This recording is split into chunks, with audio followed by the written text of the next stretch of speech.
नमस्कार, मैं दामिनी और आप देख रहे हैं बुलेटिन अपडेट की शुरुआत अमेरिका से करेंगे, जहां राष्ट्रपति डोनाल्ड ट्रंप ने गाजा में शांति के नाम पर अपने 20 पॉइंट प्लान के दूसरे चरण की शुरुआत कर दी है। इसके तहत उन्होंने बोर्ड ऑफ पीस नाम की एक नई संस्था बनाई है, जिसकी कमान खुद ट्रंप संभालेंगे। वहीं मुंबई की सियासत में बीएमसी चुनाव में बीजेपी सबसे बड़ी पार्टी बनकर उभरी और करीब 28 साल बाद उद्धव ठाकरे की शिवसेना को करारी हार मिली।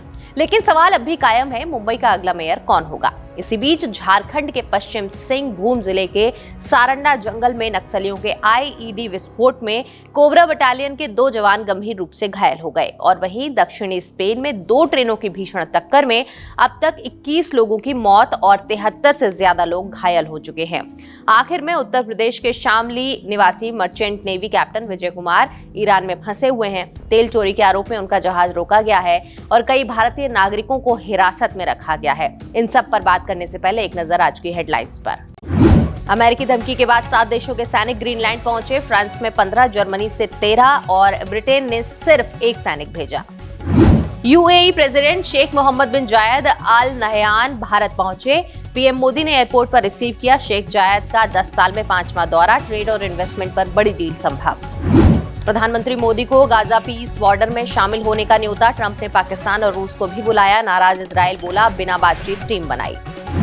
चिली के जंगल में आग से 19 लोगों की हुई मौत। 50,000 हुए बेघर। लोग बोले 20 मिनट और रुकते तो जिंदा जल जाते। कांग्रेस नेता राहुल गांधी बोले, आरएसएस बीजेपी चाहते हैं जनता चुप रहे, जिससे पूरे देश को कुछ बिजनेसमैन के हाथों बेच सकें। कांग्रेस ऐसा बिल्कुल नहीं होने देगी। और अब खबरें विस्तार से।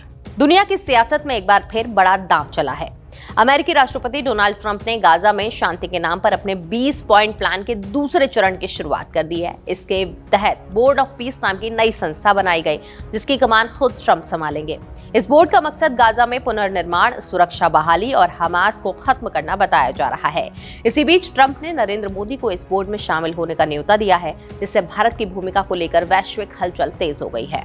खास बात यह है कि इस बोर्ड का स्थायी सदस्य बनने के लिए देशों को $1 बिलियन यानी करीब 9,000 करोड़ रुपए देने होंगे। ये पैसा सीधे गाजा में स्कूल, अस्पताल, सड़कें और बुनियादी ढांचा खड़े करने में लगाया जाएगा। जो देश ये रकम नहीं देंगे, उन्हें सिर्फ 3 साल के लिए सीमित सदस्यता मिलेगी। इस बोर्ड में शामिल होने के लिए पाकिस्तान के प्रधानमंत्री शहबाज शरीफ और तुर्की को भी न्योता भेजा गया है। पाकिस्तान ने इन्विटेशन मिलने की पुष्टि तो कर दी है, लेकिन अभी अंतिम फैसला नहीं लिया है। वहीं इजराइल इस बात से असहज है कि तुर्की जैसे देशों को इस बोर्ड में जगह क्यों दी जा रही है।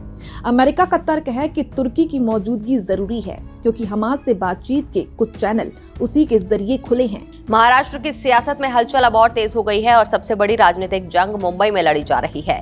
बृहन मुंबई महानगर पालिका यानी बीएमसी के चुनाव नतीजों में बीजेपी सबसे बड़ी पार्टी बनकर उभरी, जबकि करीब 28 साल बाद उद्धव ठाकरे की शिवसेना को करारी हार का सामना करना पड़ा। हालांकि बीजेपी अभी बहुमत के आंकड़े से दूर है और यहीं से असली सियासी खेल शुरू होता है। मुंबई का मेयर जनता नहीं बल्कि 227 पार्षद चुनते हैं और मेयर पद का आरक्षण लॉटरी से तय होगा।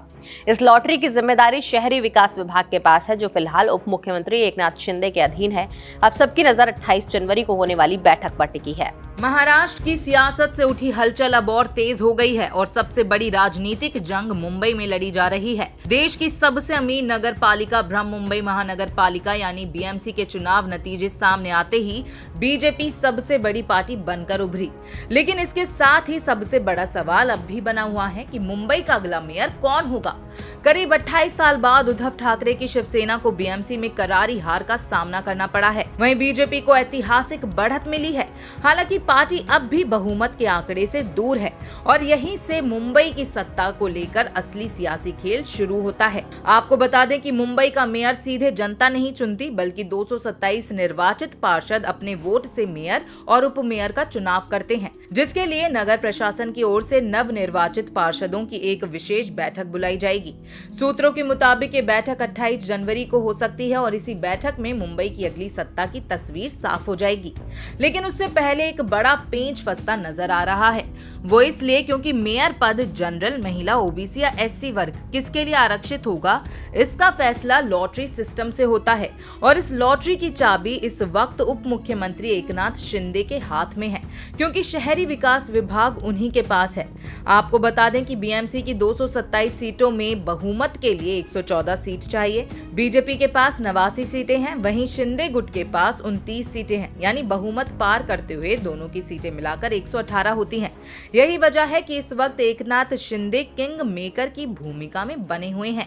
वहीं अगर सीटों के नंबर की बात करें तो बीजेपी को 89 सीटें मिली, शिवसेना शिंदे गुट को 29 सीटें मिली, शिवसेना यूबीटी को 65, कांग्रेस को 24, एआईएमआईएम को 8 और मनसे को 6 सीटें मिली। यानी नंबर साफ बताते हैं कि बिना शिंदे के बीजेपी का मेयर का सपना अधूरा है। सूत्रों के मुताबिक शिंदे गुट ने अपनी शर्तें सामने रख दी हैं। मांग है कि 5 साल के कार्यकाल में पहले 2.5 साल शिंदे गुट का मेयर हो। साथ ही बीएमसी की सबसे ताकतवर स्टैंडिंग कमेटी के चेयरमैन पद पर भी उनकी नजर है। वहीं सियासी सरगर्मी इतनी तेज है कि शनिवार को शिंदे गुट ने अपने सभी 29 पार्षदों को बांद्रा के एक 5 स्टार होटल में शिफ्ट कर दिया। हालांकि पार्टी कह रही है कि ये सिर्फ 3 दिन की वर्कशॉप है, लेकिन जानकार मान रहे हैं कि ये हॉर्स ट्रेडिंग से बचाव है। दरअसल इस बार मेयर चुनाव इसलिए भी खास है क्योंकि पहली बार 10 नामांकित पार्षद भी वोटिंग में शामिल होंगे। 2023 में मुंबई नगर निगम कानून में संशोधन कर ये संख्या 5 से बढ़कर 10 की गई। सूत्रों की माने तो सबसे बड़ी पार्टी होने के नाते बीजेपी को नामांकित पार्षदों में बढ़त मिल सकती है। हालांकि सीएम देवेंद्र फडणवीस ने साफ कहा है कि कोई हॉर्स ट्रेडिंग नहीं होगी। उन्होंने भरोसा दिलाया कि मैं और शिंदे मिलकर फैसला लेंगे और मुंबई को स्थिर सरकार देंगे। वहीं उद्धव ठाकरे ने बीजेपी पर तंज कसते हुए कहा कि बीजेपी की यूज एंड थ्रो की नीति है। जो कल तक भाग कर आए थे, आज उन्हें अपने लोगों के भागने का डर है। ये भी जान लीजिए कि बीएमसी में मेयर सबसे बड़ा चेहरा जरूर होता है, लेकिन असली ताकत प्रशासनिक विंग के पास होती है, जहां नगर आयुक्त फैसले लागू करता है। इसी वजह से स्टैंडिंग कमेटी का चेयरमैन पद राजनीतिक तौर पर बेहद अहम माना जाता है। इस हफ्ते मेयर पद के लिए आरक्षण की लॉटरी, 22 जनवरी तक आरक्षण तय होने की संभावना, इसके बाद नामांकन और जनवरी के आखिरी हफ्ते में मेयर और उपमेयर का चुनाव। यानी करीब 4 साल बाद मुंबई को नया मेयर मिलेगा। बीजेपी भले ही सबसे बड़ी पार्टी बनकर उभरी हो, लेकिन सत्ता की चाबी अब भी शिंदे के हाथ में है। मुंबई का मेयर कौन बनेगा, ये फैसला सिर्फ नंबर नहीं, नेगोशिएशन तय करेगी। अब देखना होगा कि क्या बीजेपी शिंदे की शर्तें मानती है या कोई बीच का रास्ता निकलता है। फिलहाल इतना तय है कि बीएमसी की कुर्सी पर शह और मात का खेल अभी खत्म नहीं हुआ है। आपको ये खबर कैसी लगी, हमें कमेंट सेक्शन में जरूर बताएं और देखते रहें भारत अपडेट। नमस्कार। झारखंड के पश्चिम सिंहभूम जिले के घने सारंडा जंगल से एक गंभीर खबर सामने आई। नक्सलियों द्वारा पहले से बिछाए गए आईईडी विस्फोटक में सीआरपीएफ की कोबरा बटालियन 209 के 2 जवान गंभीर रूप से घायल हो गए हैं। ये घटना बलिबा गांव के पास उस वक्त हुई जब सुरक्षा बल नक्सल विरोधी तलाशी अभियान चला रहे थे और घने जंगल में पुराने विस्फोटकों पर पैर पड़ गया। घायल जवानों को इलाज के लिए अस्पताल भेजा गया है। आज झारखंड के पश्चिम सिंहभूम जिले के घने सारंडा जंगल से एक और सुरक्षा संबंधी गंभीर खबर सामने आई है। यहाँ नक्सलियों द्वारा पहले से जमीन में बिछाए गए आईईडी यानी इम्प्रोवाइज्ड एक्सप्लोजिव डिवाइस विस्फोट के चलते सीआरपीएफ की कोबरा बटालियन 209 के 2 जवान गंभीर रूप से घायल हो गए हैं। घटना बलिबा गांव के पास तब हुई जब सुरक्षा बल नक्सल विरोधी तलाशी अभियान चला रहे थे और घने जंगल में पुराने विस्फोटकों पर कदम रख दिया था। पुलिस ने बताया कि पहले विस्फोट में हेड कांस्टेबल आलोक दास घायल हुए और जब साथी जवान मदद के लिए पहुंचे तो उसी दौरान दूसरा विस्फोट हुआ जिसमें सिपाही नारायण दास भी प्रभावित हुए। दोनों घायल जवानों को प्राथमिक उपचार के बाद एयरलिफ्ट कर रांची के अस्पताल में बेहतर इलाज के लिए भेजा गया है। पश्चिम सिंहभूम के पुलिस अधीक्षक अमित रेणु ने कहा है कि ये एक माओवादी द्वारा किया गया हताशा भरा कृत्य था और सुरक्षा बलों को निशाना बनाने के लिए ये आईईडी पहले से ही जंगल में लगाया गया था। सुरक्षा एजेंसियों ने पूरे इलाके में सतर्कता और सर्च ऑपरेशन को और तेज कर दिया है ताकि ऐसे खतरों को रोकने और बचाव सुनिश्चित किया जा सके। सारंडा जंगल क्षेत्र पिछले समय में कई बार आईईडी विस्फोटकों का सामना कर चुका है। इसमें जवानों, ग्रामीणों और सुरक्षा कर्मियों को नुकसान पहुंचाया गया है। इसलिए यहाँ नक्सल विरोधी अभियान लगातार जारी है और सुरक्षा बलों की पैनी नजर इस क्षेत्र पर बनी हुई है। आपकी क्या राय है इस खबर पर कमेंट बॉक्स में जरूर बताइए और देखते रहिए भारत अपडेट। दक्षिणी स्पेन में रविवार शाम एक भीषण रेल हादसा हुआ जिसने पूरे देश को झकझोर दिया। तेज रफ्तार से जा रही एक यात्री ट्रेन पटरी से उतरकर सामने आ रही दूसरी ट्रेन से टकरा गई। इस दर्दनाक हादसे में अब तक कम से कम 21 लोगों की मौत हो चुकी है, जबकि 73 से ज्यादा यात्री घायल बताए जा रहे हैं। कई घायलों की हालत गंभीर है, जिससे मृतकों की संख्या बढ़ने की आशंका जताई जा रही है। जानकारी के मुताबिक मलागा से मैड्रिड जा रही एक हाई स्पीड यात्री ट्रेन अचानक पटरी से उतर गई। पटरी से उतरने के बाद यह ट्रेन पास वाले ट्रैक पर चली गई, जहां मैड्रिड से हुएल्वा जा रही दूसरी ट्रेन पहले से ही आ रही थी। दोनों ट्रेनों की रफ्तार इतनी तेज थी और उसके बाद टक्कर इतनी जबरदस्त हुई कि कई डिब्बे बुरी तरह से क्षतिग्रस्त हो गए। यात्रियों में चीख पुकार मच गई और कई लोग डिब्बों के अंदर फंस गए। स्पेन की रेलवे इंफ्रास्ट्रक्चर एजेंसी ADIF ने हादसे की पुष्टि करते हुए बताया कि पटरी से उतरने की वजह अभी साफ नहीं हो पाई है कि आखिर ट्रेन पटरी से क्यों उतरी। शुरुआती जांच में तकनीकी खराबी या किसी अन्य कारण की संभावना से भी इनकार नहीं किया गया है। तकनीकी टीमें मौके पर पहुंच चुकी हैं और पूरे हादसे की जांच शुरू कर दी गई है। हादसे के तुरंत बाद स्थानीय और राष्ट्रीय आपातकालीन सेवाएं मौके पर पहुंच गईं। दमकल विभाग, पुलिस विभाग, मेडिकल टीमें और राहत कर्मी बड़े पैमाने पर बचाव अभियान में जुट गए। कई यात्रियों को काटने वाले औजारों की मदद से क्षतिग्रस्त डिब्बों से बाहर निकाला गया। अंधेरा और टूटी हुई पटरियां राहत कार्य में बड़ी चुनौती बनी रहीं, लेकिन इसके बावजूद देर रात तक रेस्क्यू ऑपरेशन जारी रहा। घायलों को आसपास के 6 अलग अलग अस्पतालों में भर्ती कराया गया है। अस्पतालों को हाई अलर्ट पर रखा गया है और अतिरिक्त डॉक्टरों व नर्सों को भी बुलाया गया है। रेड क्रॉस ने भी राहत कार्यों में मदद की और एम्बुलेंस, पानी, भोजन और जरूरी सामान की व्यवस्था की गई। इस हादसे के बाद मैड्रिड और अंडालूसिया के बीच चलने वाली सभी हाई स्पीड रेल सेवाओं को एहतियातन रोक दिया गया है।